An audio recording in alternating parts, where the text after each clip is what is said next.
What does it take to make workshops work? And how can we facilitate collaboration that sticks and leads to results? My name is Miriam Happness, and with the Workshops Work podcast, I am on the mission to find the magic ingredients that make workshops work. Today with me on the show is Perle Laouenan-Catchpole, and we speak about how to make hundreds of people feel connected, seen, being engaged, and feeling as part of one team online. So stay tuned.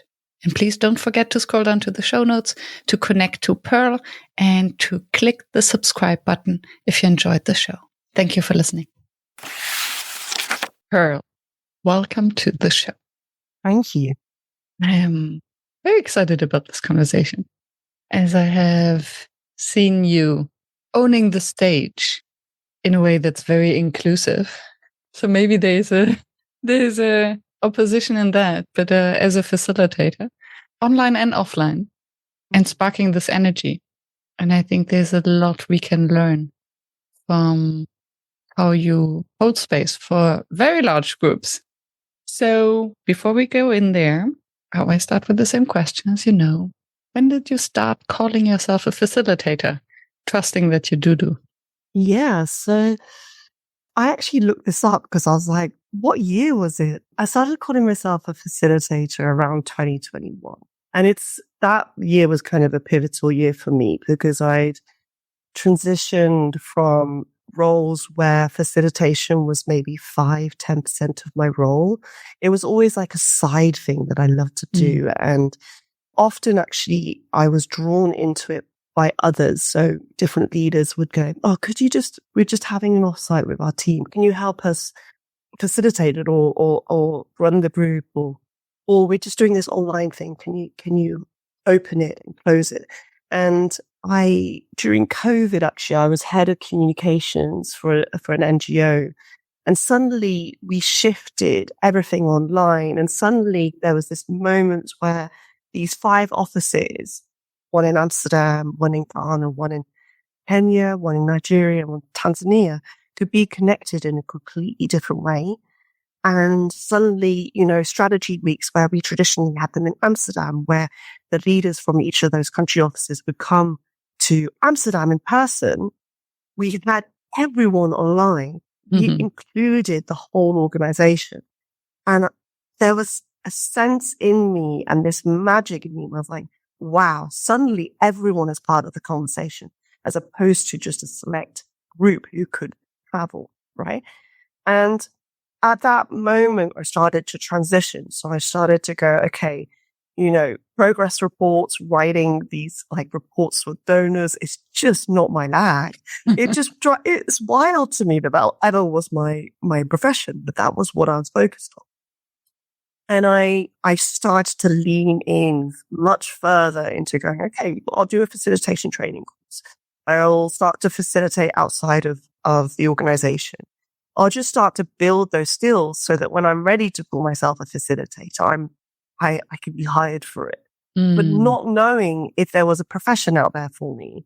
And actually, my boss, the CEO at the time, she gave me a real gift because in our end of year performance, she said to me, I see the direction you're going in, but this is never going to be your role here.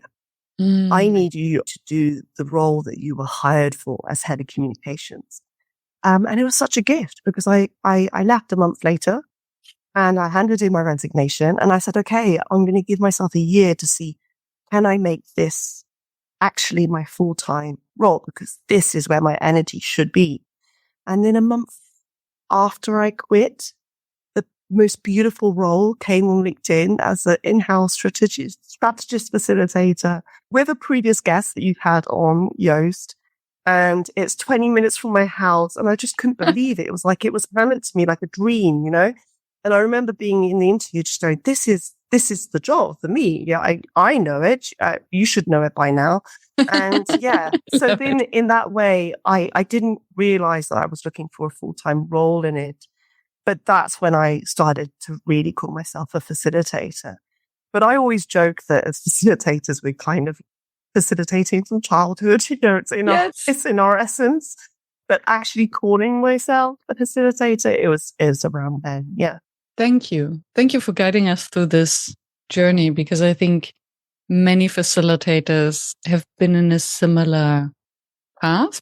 Because, we all, I think, carry the role since our childhood. I agree. And still very few go out in the world. I want to be a facilitator. Yeah. It's something that happens to us. And I love how deliberate and thoughtful you build up the skills until you thought or you felt ready. Yeah, it's an interesting one because I don't know. There's a part of me that very much kind of intentionally sees a direction and starts to plan towards it. And it's not like I want to be there in 5 years. It's more like I see a movement in myself towards something different to what I am doing now. And I want to like kind of maximize the opportunities around doing that thing. So as I said, that can come in different ways. That can be like, upskilling yourself in training, or that can be about putting yourself in more situations where you get to have more experience doing it. So that's how I tend to just run my professional life. I have a direction now that I kind of sense I'm moving towards, and I'm starting to now write proposals for clients in that direction. I start to talk about that direction, and that then starts to invite more of that work, right? So that's how I kind of navigate. Yeah, I love it. It's like the law of attraction done well. So the law of attraction doesn't work if we just meditate for it, but if we go out in the world, we talk about it, we see it. And I noticed that you inserted the word doing. So that something you are not doing being yet. I find it very interesting because this shift to see who you are and what you do. So I see this connection of our identity. Who are we and where do we want to be, and how it's connected with the doing.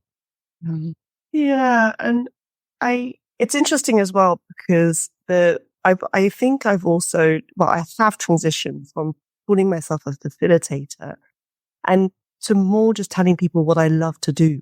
And that transition is huge, especially with words like facilitation. A lot of people don't understand what we mean by that. And also the breadth of what facilitation means is so wide and it's so different in so many different contexts.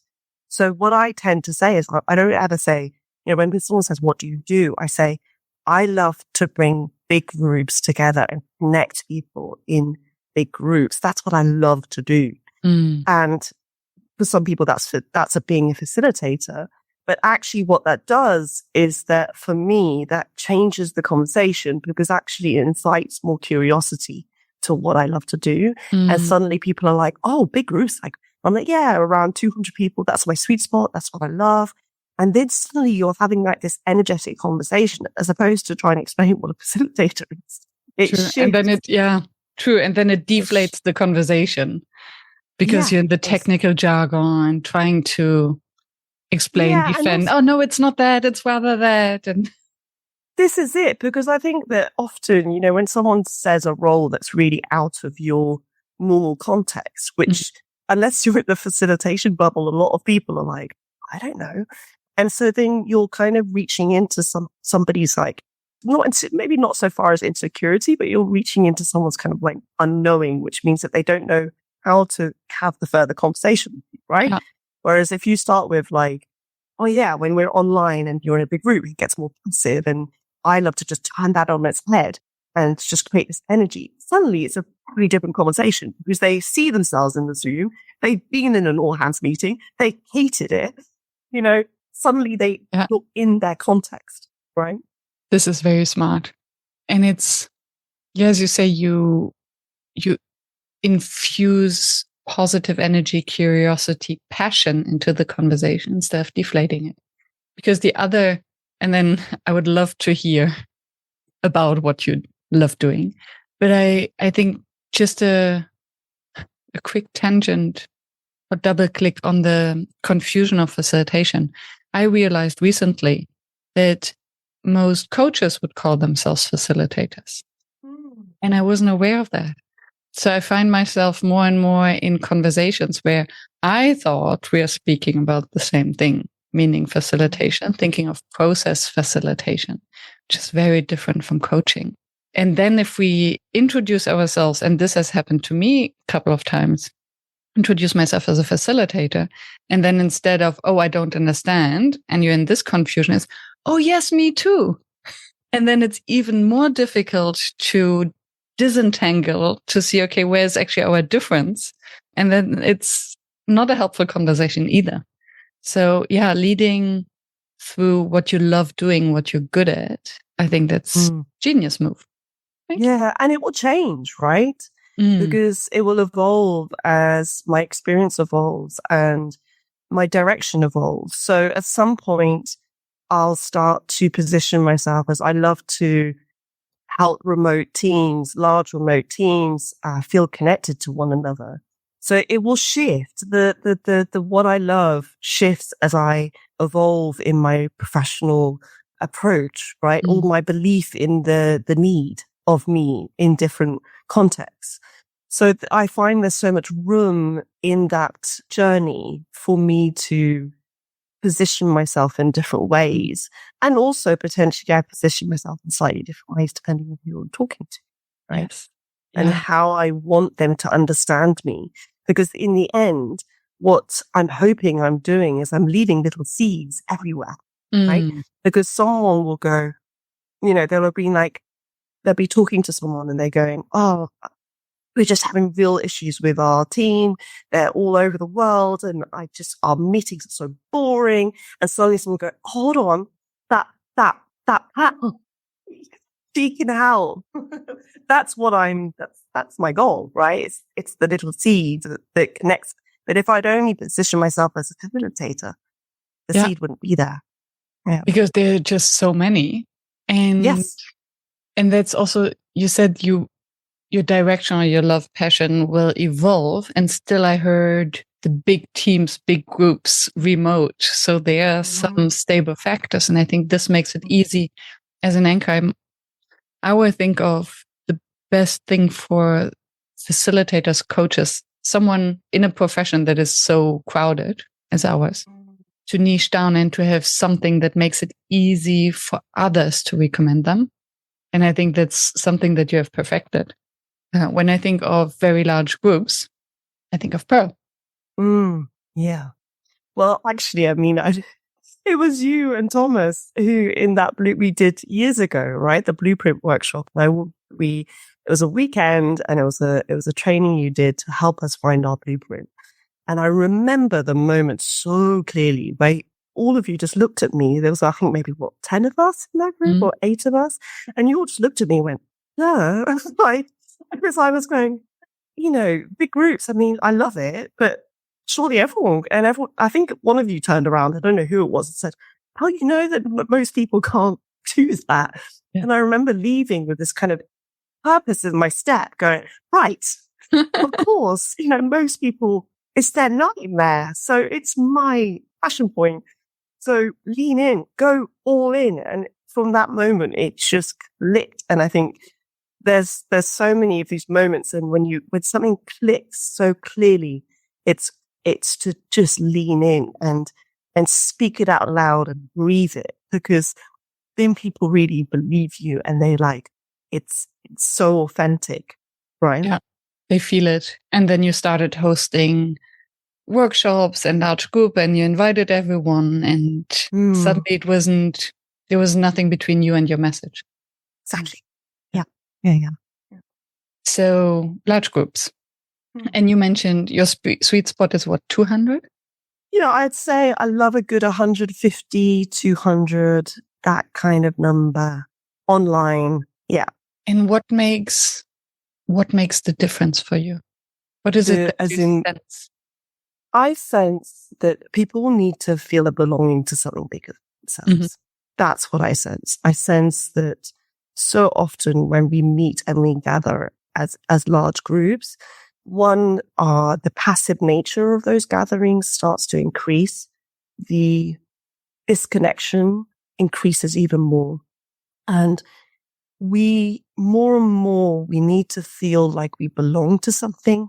Our senses to feel like we're part of a movement, whether or not that's in a company or in a community or, I've done all sorts, right? But that energy that you can feel when you're with a big group and there is a sense of talking about the things that matter, that feel like that you're normalizing maybe conversations that are a bit more difficult, that you're able to bring that little bit of vulnerability in the room so that people can feel less alone in maybe feeling disconnected or fearful or, a lot of big companies go through huge changes repeatedly, right? And we underestimate what it feels like to go through numbers of changes and to feel very alone in that. And so when you can bring together a big group and instead of speaking at them and talking strategy at them and doing one presentation after another, but you actually invite them to voice, what are your fears? What are your hopes? Suddenly you're normalizing what is going on inside you at scale, right? Yeah. And that's for me the difference. That's for me the power. It's belonging to something bigger. Yeah. Thank you.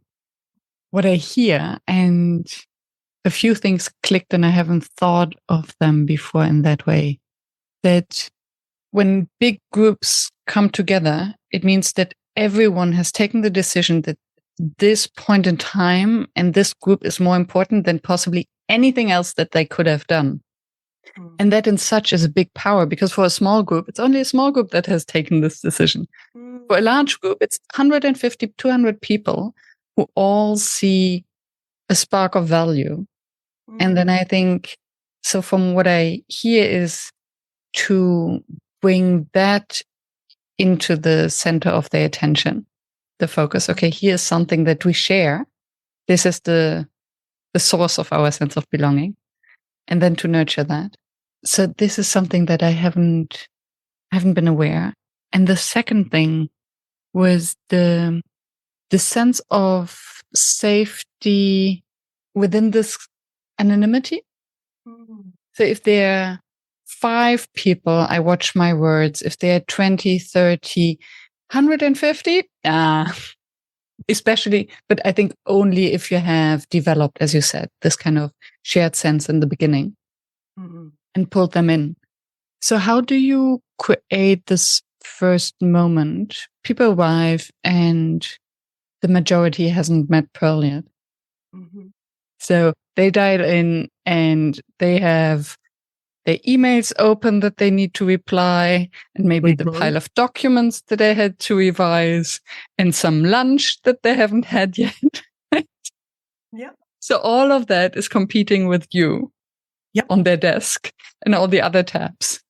How do you make clear that, okay, this is different without, and I assume that you're not telling them, okay, turn off everything. Down. Now we have to listen to me. No. Okay. So one, I'm meeting them with zero judgment of where they've just come in from, right? So there's an element of just those first 5 minutes. I'm simply welcoming everyone in a very chilled way. I'm like, hey, welcome, Lucy. Hey, welcome.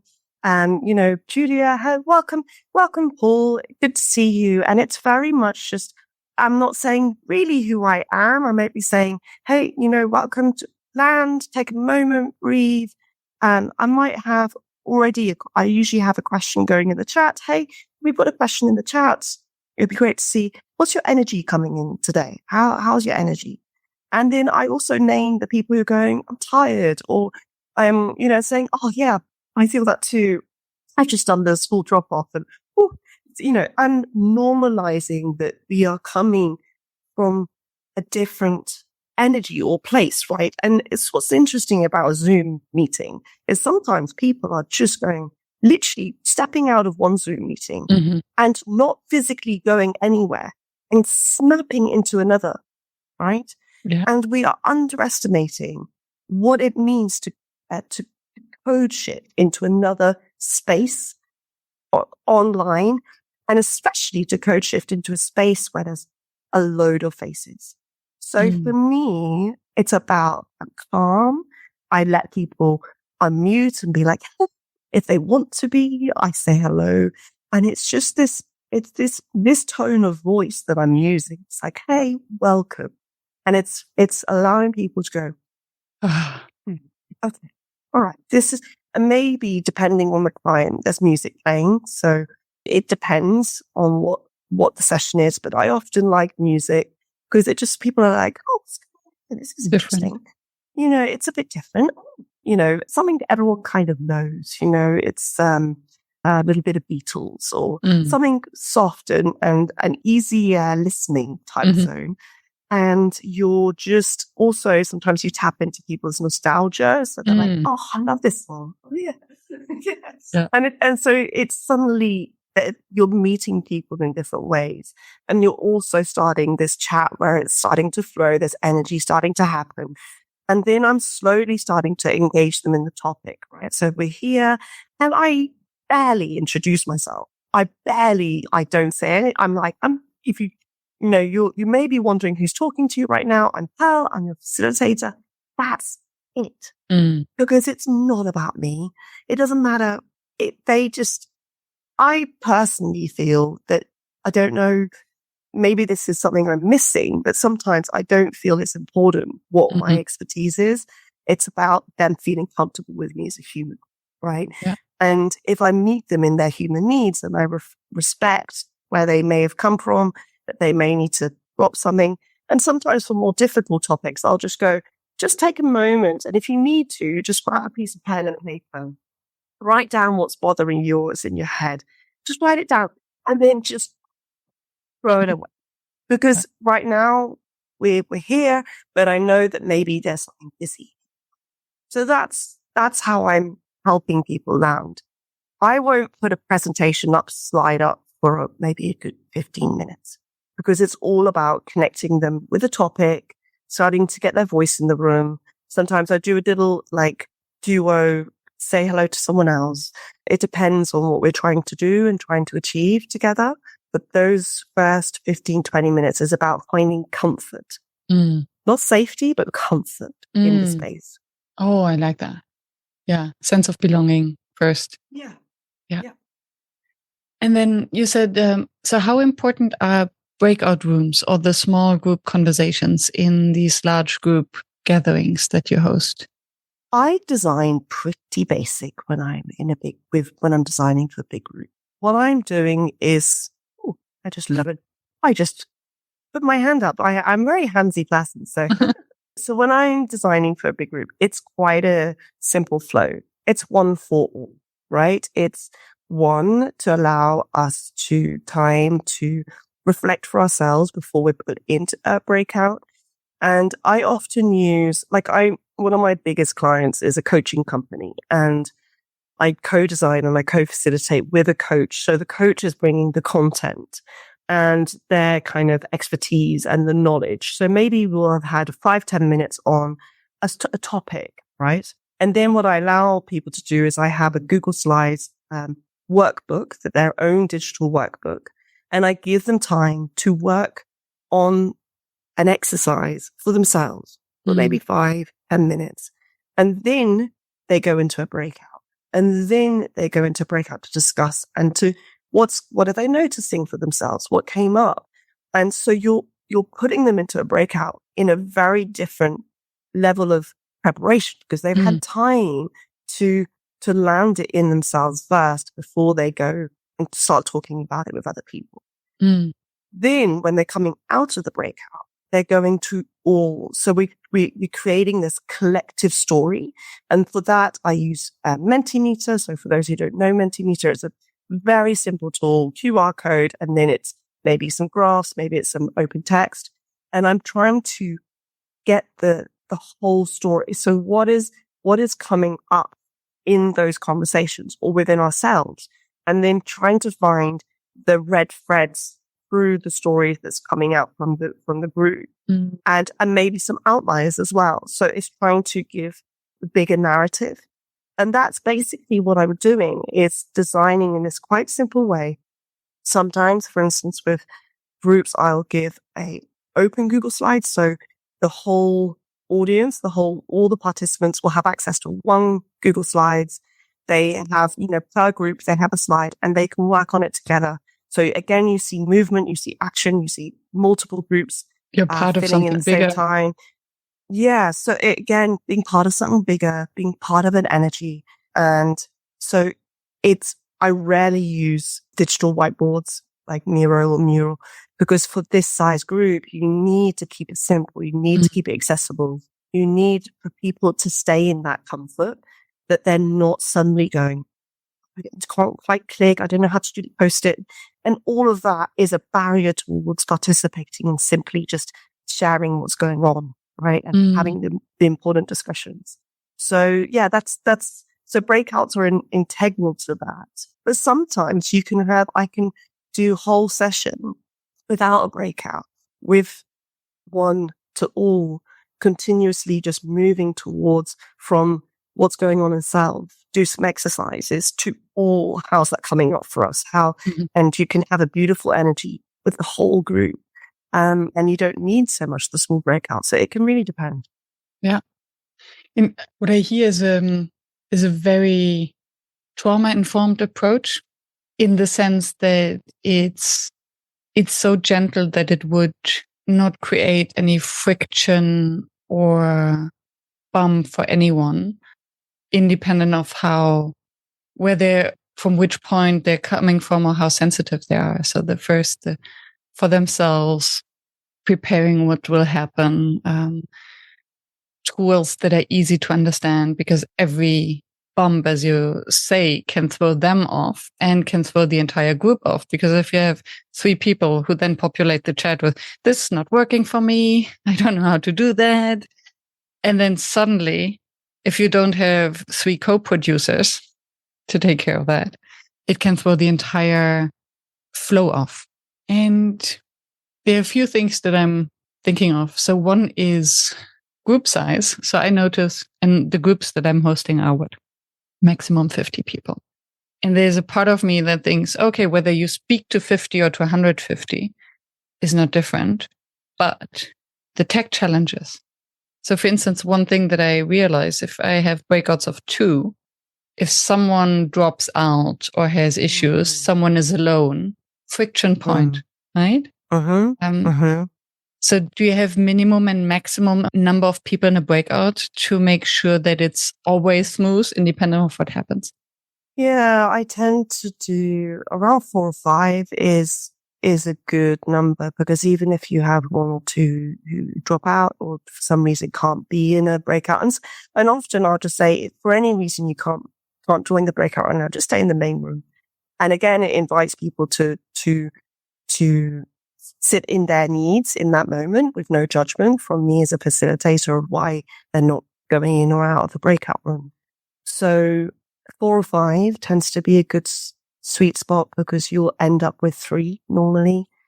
And yeah, the duos, if I do like a turn to your neighbor thing at the beginning, then I also tend to do 3. So it's just kind of slightly tweaking the numbers. It's sometimes also, I have certain clients who will have live translators. So it'll be maybe I've had it where it's been in 3 different languages, live translated, and then having breakouts per language.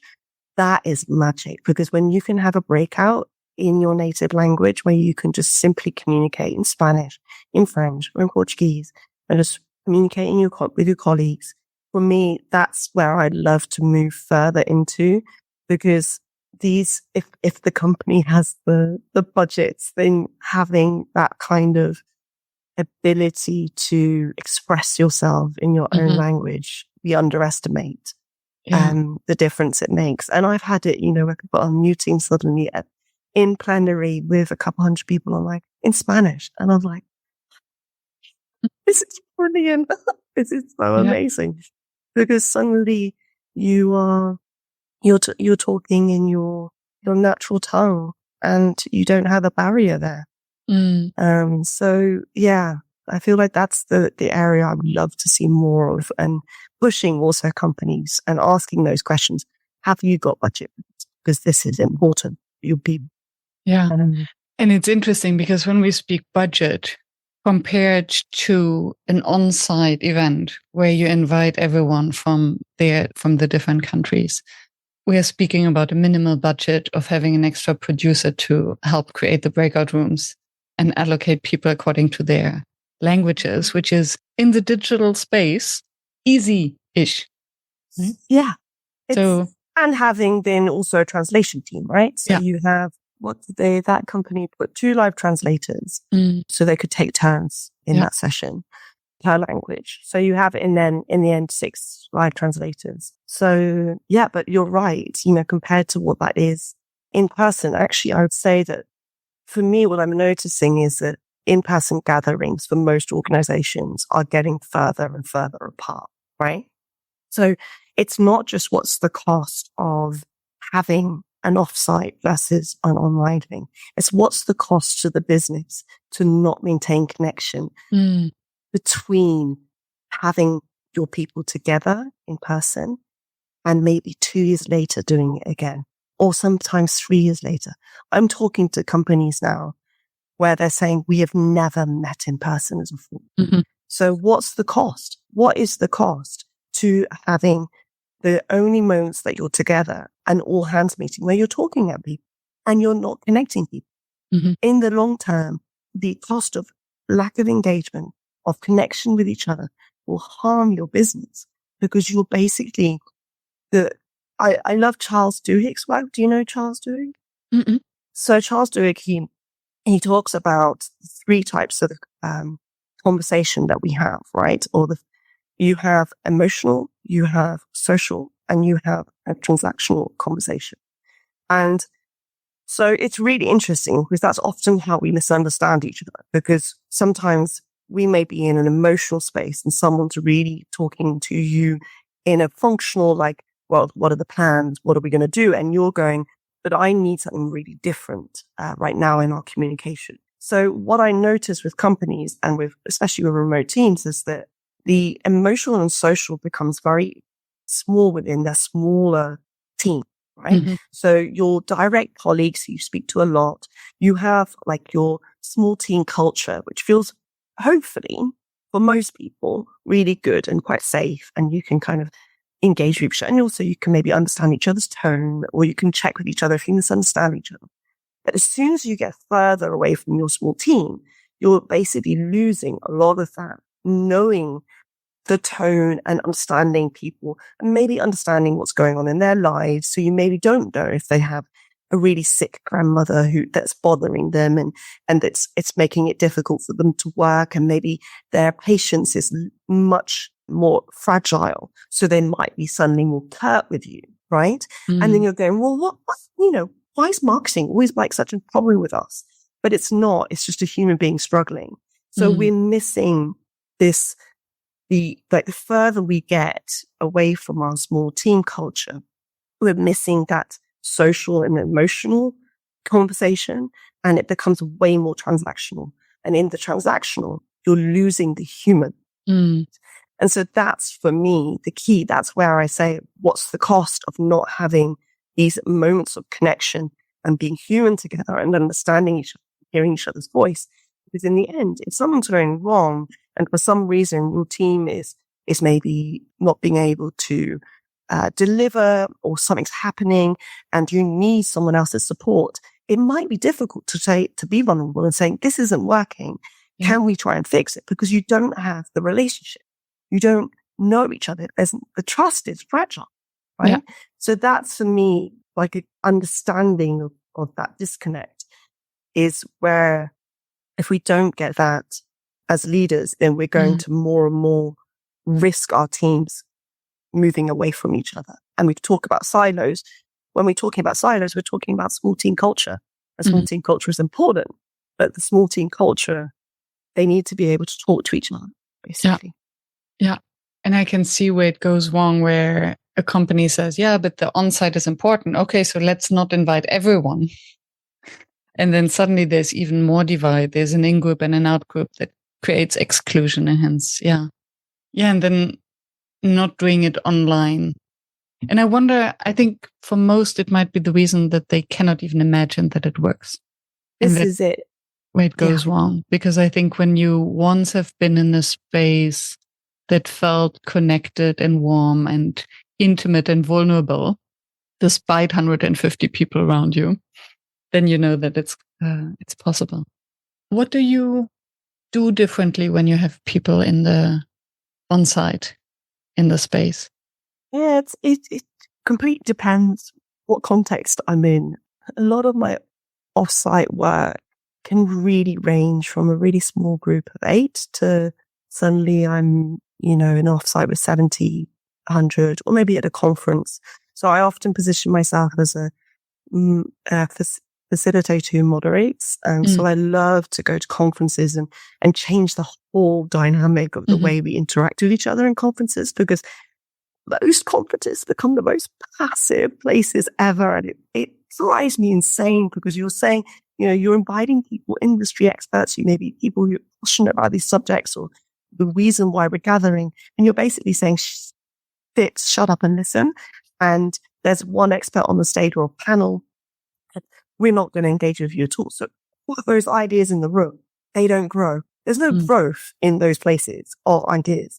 So I love to, again, change that on its head and say there's possibility to bring everyone's voices in and to grow ideas in these spaces. So I think it can really shift. With offline, it's interesting because you still need to really understand human energy and just what people's needs are and be respectful of what it is to be suddenly in person for maybe a whole day when you don't meet each other. You need to understand what that can do to people's energy levels. You need to meet them again where they are and understand maybe they've lost the ability to have conversations with people in an easy way. And so I do simple things like putting question cards in coffee areas, that anytime they're around, they can lean on a little tool to allow themselves to have, and people, I see them, they're like, oh, this question treat, try it. And it's basically, it's an invitation.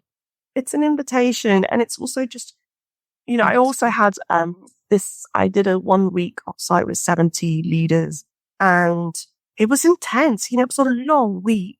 And I made these little badges, which you could just pin on yourself if you wanted just some time out.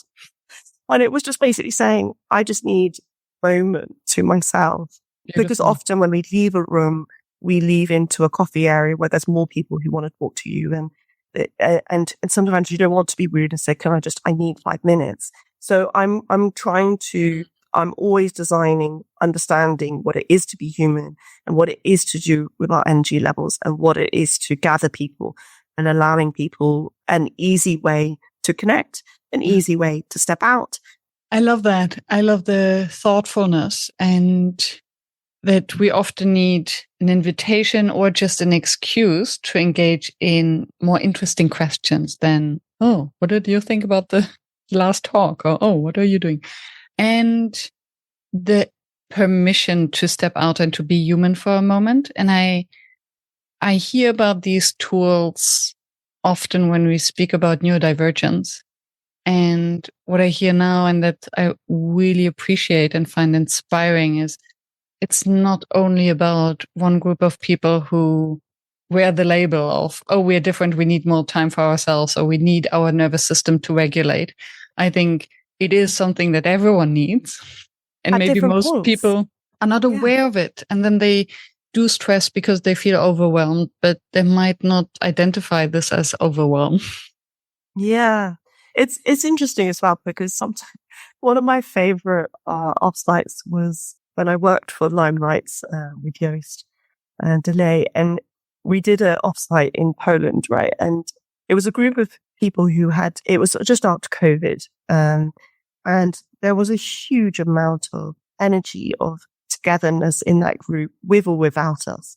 They'd been through a really tough time. For multiple reasons, Russia invading Ukraine, COVID, and they was just so happy to be together. So those nights in the evenings went on long. So it was a big the big room with no windows. You know, you're in a ballroom, right? There's no windows. You had no idea what time it was at any time of day. And I remember standing on the stage, you know, with a mic at 9:00 in the morning, looking at a sea of faces of people just going, oh, they just have Totally zero shit-faced. energy. Yeah, just really just so tired because they've been so giving in their connection and so happy to be together. And we had a full day ahead. And I don't know if you've ever seen the one man dancing on the side of the hill. So it's a very classic leadership video, right? And it's one man and he's at a festival and he's just dancing by himself.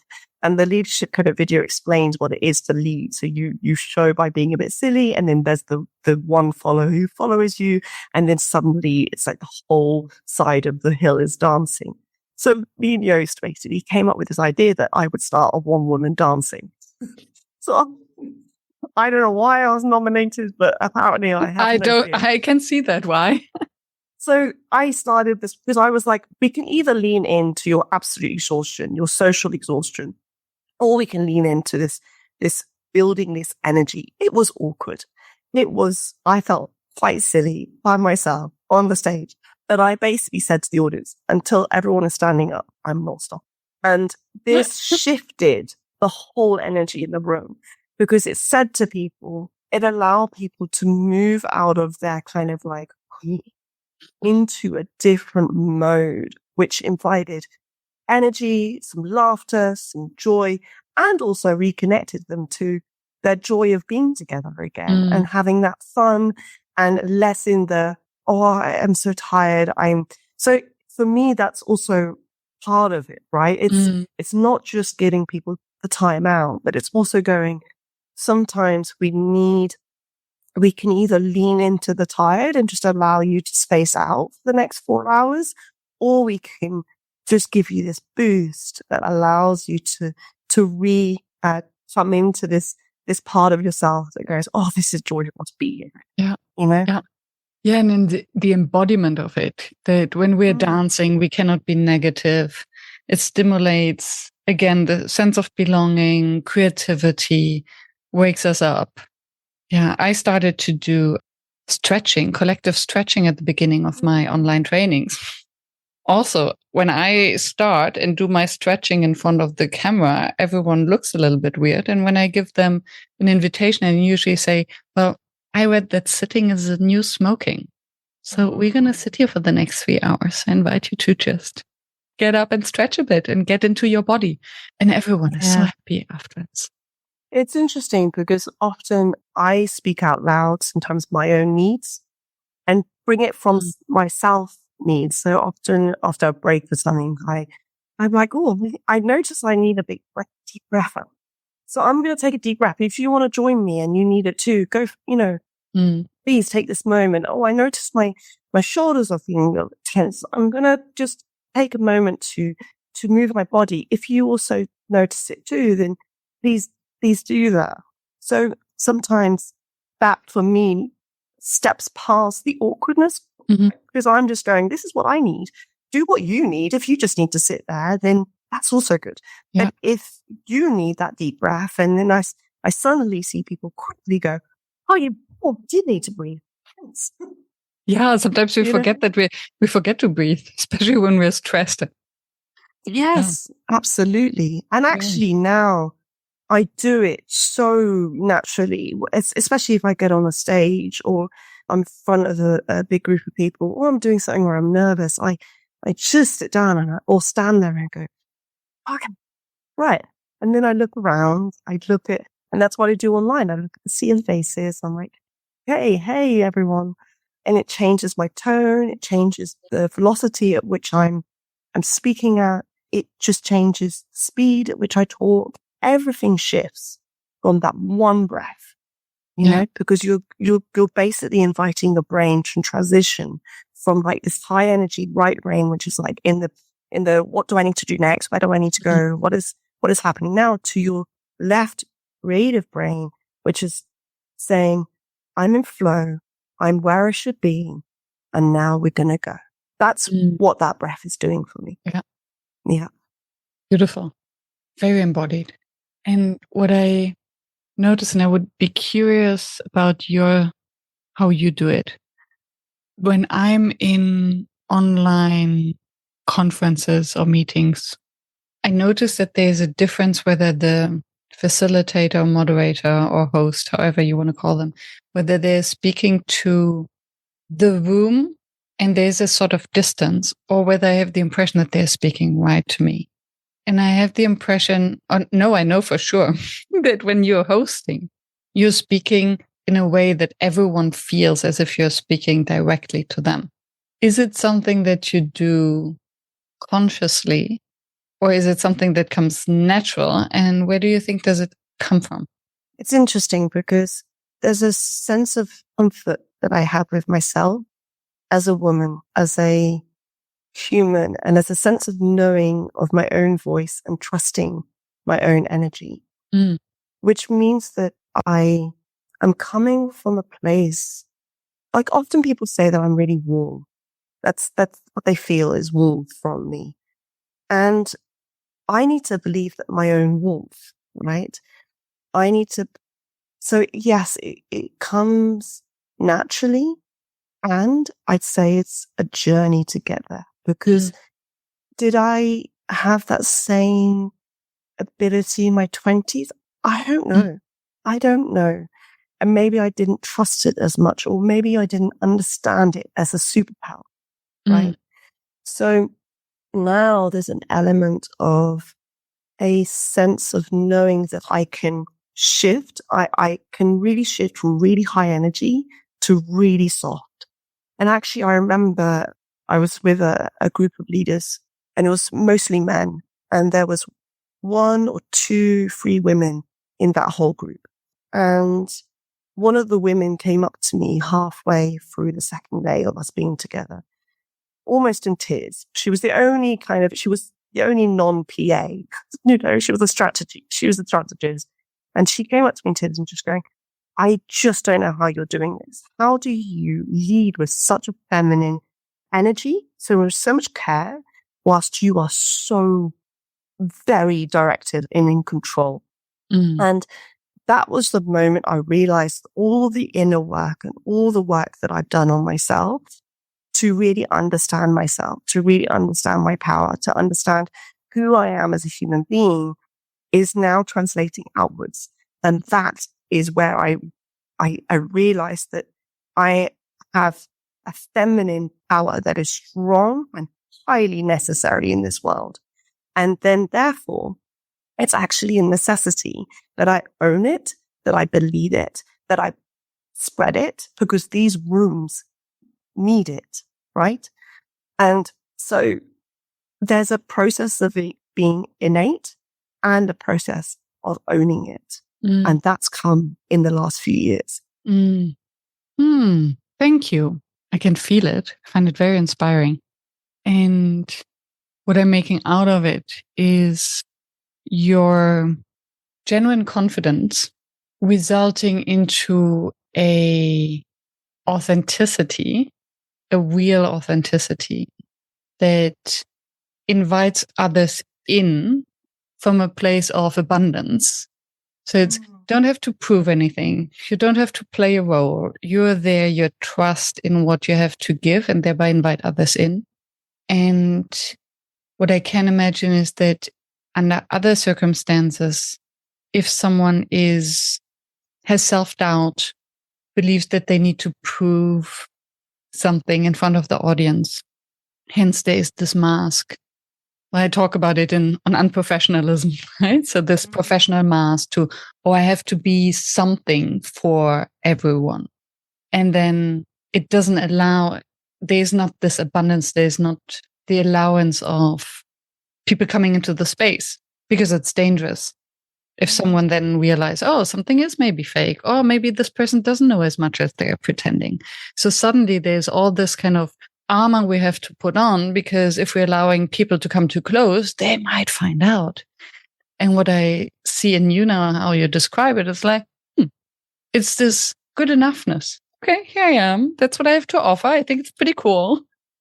If you want to join me, I'm here. Yeah, but I think, I own the little moments. I speak out loud when something's not quite going as I hope, or, I feel like the other day I was training a small group of people on moderation, and it was moderating in English, right? I'm in person and I'm writing on a whiteboard, and we're writing down all the insecurities that we have, all the little voices in our heads when we're moderating in different language that is not our own. And I'm not the best speller, right? And I was just writing out things, and I was going, and I said out loud, I was like, I know I'm English, and I know but my spelling is atrocious, so please don't judge it. And then I just heard this voice from the back, one of the participants just going, it just makes us like you more, that you can say it out loud. Yeah. And that whole training, the big aha moment for that group was letting go of this idea that they had to be something, and they suddenly had to, moderate or facilitate in this very, with the perfect English, with the perfect phrases, and that people are going to sit there and judge them for making maybe a mispronunciation. And actually, if we let all of that go and just be ourselves and own the fact that we are maybe not speaking in our mother tongue, then actually we become more accessible. And sometimes for audiences, I said this to the group, sometimes for me, because I come with a very well-spoken English accent, I come very verbose, so with a lot of very big words. Often that can alienate people, and participants start to apologize. Oh, sorry, I'm like my English, da, da, da. So actually that can become your superpower. If you're speaking in a second language, you're suddenly more accessible to the audience. So I need to own more sometimes my imperfections in that moment to make people feel, okay, I can be imperfect in this space too. Right? Yeah. Yeah. And isn't it so funny that we all have this desire to be perfect somehow. And looking at other people, we don't like perfect people because they just remind us of our own perfections, right? It's perfection. That's what I don't understand. I'm like, who decides what list of perfection that we're looking for? I don't know what that is. And that's just our saboteurs, just talking absolute negative chatter. And I also think that the more we understand what it is, how our brains work, right, and how we communicate and what's going on, like you're talking to one person, and if they're not in flow, there's a whole load of narrative going on inside their minds. And we're not even conscious of this, right? So for me, I'm just who I am. I'm here. I'm going to be with you. And maybe some people, I might not meet them in the place they're in. And I might, I do get feedback where she says, this didn't quite land for me. That's okay. That's okay. I also know I'm not for everyone. And so that's what I'm not trying to be everything and to everyone in every single moment. All I'm trying to do is create an experience that allows people to feel comfortable and curious and joy and connection. That's all I'm trying to do. It's beautiful. And I think it's quite rare to have someone who's not a people pleaser and not hard or cold. Right? So very often we're playing the role of the people pleaser or having this kind of baggage and then going in the other extreme. But having this warmth, femininity without trying to please anyone. I think it's very refreshing. So thank you for that. Thank you. Yeah. There was one question I forgot, and I really wanted to ask you that when we spoke about the online space and the many participants and the nightmare many have about the black screens. And there's a part of me that now listening to you wonders, can there ever be a black screen in a session that you host? Because I think if you have created the space where you feel safe and comfortable to be seen and where you feel a sense of belonging to something that is bigger than you, and it's almost natural to turn the screen on because you want to be part of it. And there's another part of me that also thinks back of your early days or maybe the work you still do for NGOs. So if you have participants from many different parts of the world, connectivity issues is a weird problem. So the black screens do not mean necessarily emotional disconnect or multitasking. And I'm getting to my question. So I'm curious how you handle that. And I'm specifically curious how you handle that within yourself. Because I notice that if I feel someone is listening to me, I turn into a very charismatic person, very confident. And if I notice that I'm losing the audience, I suddenly become so self-conscious that I might lose that spark. And that's easy to lose when there is no audience, when there are only black screens. Post question mark. Okay, so I have had it. I had an NGO actually, and I think we were online. It was less of a facilitation workshop, or more on the moderation edge, a lot of speakers. And the client said to me repeatedly how we have a culture of no videos on. It's just, we can't seem to shift it. And I was like, it's fine. Don't worry. I'll have them on in, 10 minutes. And they stayed off. And it's really interesting because for me, it's not for me to judge whether someone is engaged or not, depending on whether or not their video is on. It is not for me to judge. It's not for me to attach any narratives of why that is or what is going on that means, and it's certainly not for me to assume that they are therefore not engaged, right? And so, especially, I think, and I would say there's a difference between when you're doing this with 10 people and there's no videos on, that is very different to when you're doing that with 100 people, right? Because you can check people's engagement in different ways with a couple hundred people. The being with 10 people and everyone's video being on is a nightmare, I think, personally, because that really feels like then they're not feeling safe in that situation. And yes, you may have someone in the chat saying, hey, sorry, I'm on my phone, I'm not quite.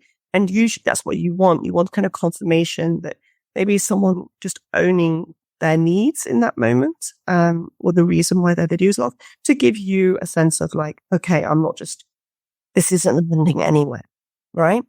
So I would really make that clear that there's two very different things when I'm talking about. When you're with a big group, sometimes the culture is so innate within that organization. I can't shift that in one session. What I can do is make sure that I don't change the way I engage and invite people to connect with them. Also, at the beginning, I'm very much saying, hey, really helps if we can see each other. And if for any reason you need your video on, that's absolutely fine. It really helps. What I noticed though is that when you start to just slowly engage with people and you start to have breakouts, people will come back. They'll have their videos on naturally, and it will start to transition at their own pace. But the most important thing is zero judgment as to why, right?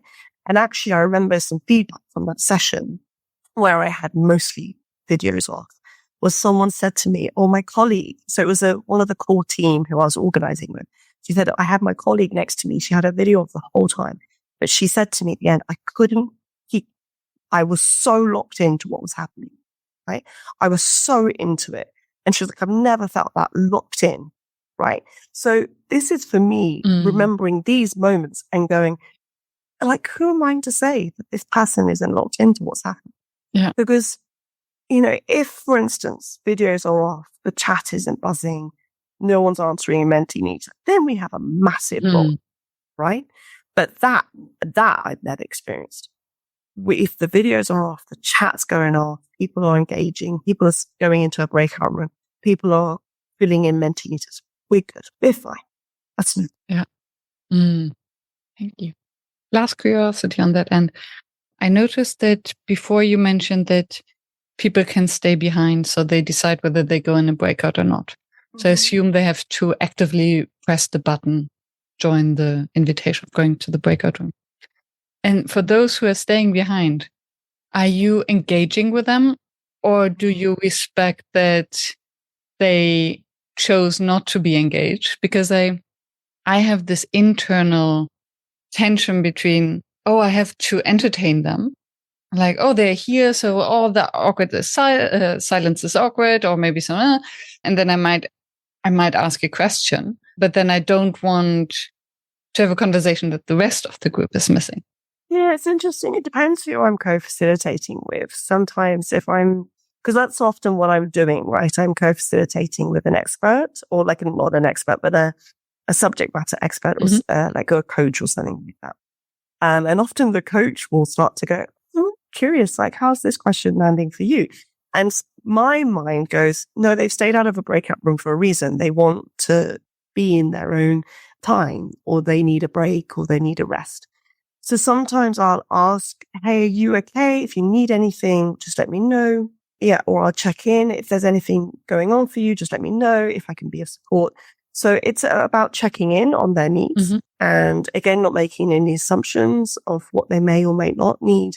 And it's just checking. And sometimes what I notice is that often I facilitate with maybe the core team of the client, and we'll be in the main room whilst people are having the breakout, having the same discussion or whatever challenge, especially around coaching topics, is so interesting, right? Suddenly you're like, how does feedback land for you? And then we'll just have an actual conversation, and that person can just be in the background. And if they want to join in, they will. Yeah. So I don't know.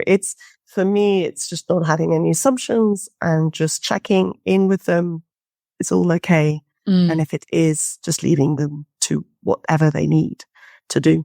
Yeah. Makes a lot of sense. And it's very consistent with everything else you have shared so far. What remains your facilitation challenge? I think it goes back to this idea of owning my superpower, my skills.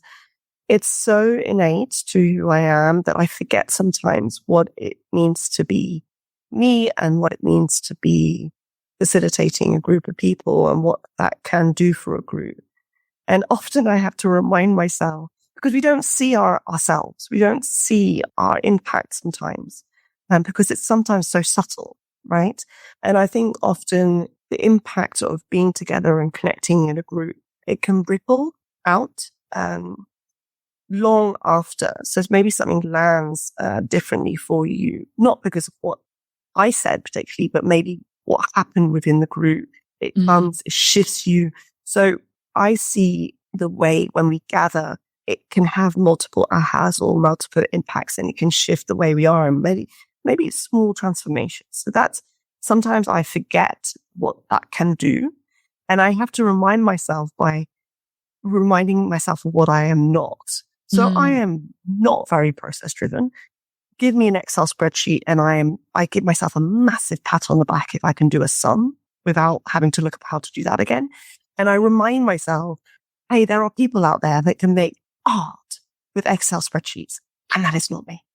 And so it reminds me that in a room where they're bringing an external facilitator in, it's because that skill set and that energy and that ability is missing within their organization and is needed. Or maybe it's there and you can co-facilitate with someone who has it. But also for me, it's also the art of experience design. So it's, I was talking to someone the other day who was like, we're really good at doing the offsite. We now transitioning to online, and we're really struggling. We're so out of our depth. So in that moment, I'm going, I need to own all of this experience design experience, and know that this is so valuable for this group. Yeah. So that's still a process. In the last few months, I feel again a movement towards feeling less junior in my approach or my facilitation skills, and going, hold on, Val, you've been at this many years. You have a lot of experience, own it. And I think also people start to bring me the really challenging groups where there's a lot of toxic kind of situation. They're going, you can do this. We need you. I wouldn't give this to anyone else. So that's also me going, okay, there's a level of expertise that I have now that I can't ignore anymore. But yeah, it's a long journey to really owning that. Yeah. And a lot of growth in not so much time. I think that's quite remarkable, and shows once more that it's a lot about the inner workings. and not necessarily the degrees, the courses. How we show up, have we done our inner work, and then it leverages everything that we know how to do on technicality. This is it. I've been through a huge journey personally in the last 3 years where I've transitioned and really learnt who I am as a human being. And I sometimes feel like there are certain people within our world that you have the masters in the world, you have the yogis, the people who kind of specialize in one line of being, right? And are masters and mastery in that thing. I often feel like there are a number of us who can take that mastery, process it within ourselves, heal ourselves in certain ways, and then bring that further to people who maybe have less capacity to take that time to do that work for themselves. Or maybe they're at the beginning. So I see myself in this kind of, this learning, this kind of breaking myself open from time to time, really putting myself in a more difficult situation so that I can then feed that out to people who maybe have less access to it within themselves or financially or whatever it is. And I also believe that because I have this capacity, it's like a moral thing for me that I therefore should not hold it back because the world so desperately needs people who can bring people together, connect people. We're so in desperate need of it. And as AI kind of takes over our roles, brings more fear in the way we're working and fear of loss of jobs and redundancies, all of these things, the human side to the way we connect. And if we have special skills and being able to do that, it's so like morally imperative that I step over myself and just put it into the world. And I get quite passionate with people who I hear their insecurities and going, oh, I don't know if I can, put this out in the world. I'm like, please just do it. We need to. The world needs us. The world needs us facilitators. They need our skills. And yeah, it's becoming like a kind of facilitation activist. Yeah, a little bit. I'm getting that because I'm going, holy hell, like what is happening around us? And yeah, but we also need to do that without kind of losing ourselves and wearing ourselves out, right? It's also important. But I do think that drive in me makes me go, yeah, I unapologetically put things out in the world, even if it doesn't quite work the way I want it. Like just go, because in the end, it's what's needed. Beautiful. What would be your advice to your younger self? Trust your journey. For me, I wouldn't change this process. Trusting the direction you feel yourself going in. Trust your curiosity. Curiosity is a huge thing for me. Just be curious and see where it goes. And if the energy's not there, then step away and do something different. And yeah, it's all just a process of learning and understanding self and feeling the transitions, leading into them. And yeah, that's what I would say. Thank you, Perle. Welcome. It's been delightful.